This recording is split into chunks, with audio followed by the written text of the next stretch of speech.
అసలు ఈ సిటీలో లా అండ్ ఆర్డర్ ఉందో లేదో అర్థం కావట్లేదండి. ఏమైందండి? ఏం చెప్పంటారండి, మన తుఫాన్లో వీళ్ళిద్దరు పాకలో పోయాయి. ఎవరు వీళ్ళు?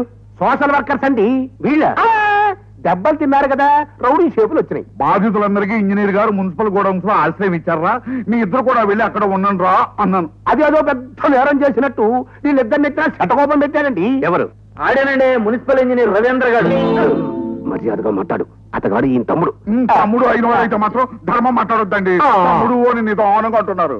ధర్మమే మాట్లాడాల్సి వస్తే వీళ్ళే ఆ గొడవ దగ్గరికి వెళ్లి ఆడపిల్లలను అల్లరి చేశారని ఇంతకు ముందే కేసు పెట్టడం జరిగింది. ఎవరు పెట్టారు? 3 to 1 సార్, వాళ్ళని పిలు. ఈళ్ళేనండి మా రవిబాబు మీద సై చేసుకుంది. నిజమేనయ్యా, నిజమే. కానీ మున్సిపల్ ఇంజనీర్ గారే దౌర్జన్యం చేశారని వీళ్ళు కేసు పెడుతున్నారే. ఎవడా మాట అన్నది? బీచింగ్ పౌడర్ ఉతికిగలను. ఈ కౌన్సిలర్ ఇక్కడ ఉండగా అబద్ధాలు ఆడతారేంటి?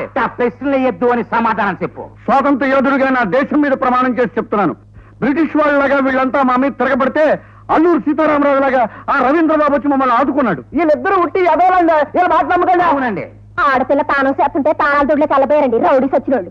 పైగా నన్ను ఓ చంపని కొడితే గాంధీ గారు అడుగుజాడల్లో రెండో చెప్పు చూపించాను. మొదటి దానికంటే గట్టిగా కొట్టారు సార్. అంతేకాదండి, ఇట్లాంటి తప్పుడు పనులు చేస్తారా ఎదవల్లారా? ప్రశ్నించినందుకు మా ఇంజనీర్ బాబుని కత్తితో పడిచారండి. అవునండి, అతగాడిప్పుడు ప్రభుత్వ ఆసుపత్రిలో చికిత్స పొందుతున్నాడు. నేను ఈ దేశానికి స్వతంత్రం ఎందుకు తీసుకొచ్చానా అని ఇక్కడ విచికిత్స పొందుతున్నాను. 3 to 1 వీళ్ళు లాకప్ లో పెట్టు. సార్. అదేమిటండి, న్యాయం కోసం వస్తే శటకోపం మానెత్తులు పెడతారేమిటి? మీ అన్నదమ్ములు ఇద్దరు కలిసి రాజ్యం వెళ్దాం అనుకుంటున్నారా? రైట్, మీకేం పర్వాలేదు, నేనున్నాను. పదండి.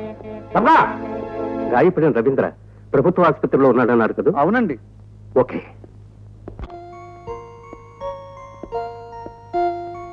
Excuse me. మీరా? ఆగండి, ఎందుకు వచ్చారు లోపలికి? ఓహోహో, అర్థమైంది. న్యాయం కోసం పోరాడిన వ్యక్తిని అరెస్ట్ చేయడానికి వచ్చారా? రజనీ, మీరు ఊరుకోండి. చట్టం వాళ్ళ చేతిలో ఉంది కదని ఇష్టం వచ్చినట్టు ప్రవర్తిస్తే నోరు మూసుకొని కూర్చోమంటారా? చూడమ్మాయి, నువ్వెందుకు అలా రెచ్చిపోతున్నావో నేను తెలుసుకోవచ్చా? నిరభ్యంతరంగా. అక్కడ కొట్లాట జరగడానికి కారణం ఇంజనీర్ గారు కాదు. ఆ చైర్మన్ మనుషులు కావాలని గొడవ చెయ్యాలని గోడౌన్ దగ్గరికి వచ్చారు. ఇదేమిటి, నేను అడ్డుపడితే ఈయన గాయపరిచి పారిపోయారు. చూడండి ఎంత గాయం. అది కాదు రజనీ, ఆయన ఏమిటండి నాకు తెలుసండి.